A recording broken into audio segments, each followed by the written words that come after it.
हम में से हर एक यही चाहता है कि परमेश्वर की आशीष मुझ पर हो,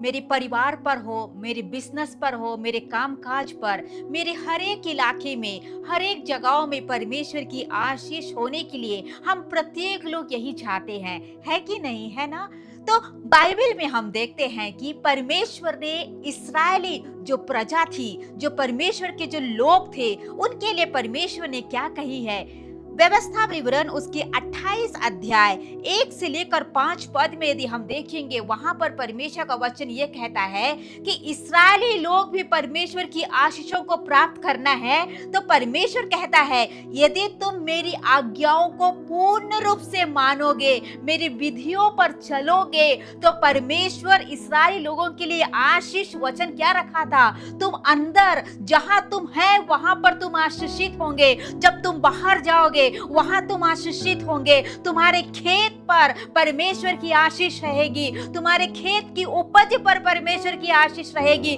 तुम्हारे संतान पर परमेश्वर की आशीष रहेगी, तुम्हारे भेड़ बकरी जो कुछ है सब पर परमेश्वर की आशीष बनी रहेगी। आज यही वचन परमेश्वर हमसे यही कहना चाहता है। हम परमेश्वर की संतान है मेरे प्रियो, परमेश्वर की आज्ञा के अनुसार, परमेश्वर की उस विधियों के अनुसार हमें चलना है। यदि हम चलेंगे, मैं और आप परमेश्वर की उन सारी आशीषों को प्राप्त करते हुए आगे बढ़ेंगे। परमेश्वर की आशीष हमारे परिवार पर होगी, हमारे व्यक्तिगत जीवन पर होगी, हमारे जॉब पर होगी, हमारे बिजनेस पर होगी, हमारे बच्चों के ऊपर परमेश्वर की आशीष होंगे। हम जिस घर में रहते हैं, जिस परिवार में हम रहते हैं, वहां पर परमेश्वर की आशीष बहने लगेगी। हम बाहर जाएंगे हमारे परिवार से, उस जगह पर भी परमेश्वर की आशीष हम पर बनी रहेगी।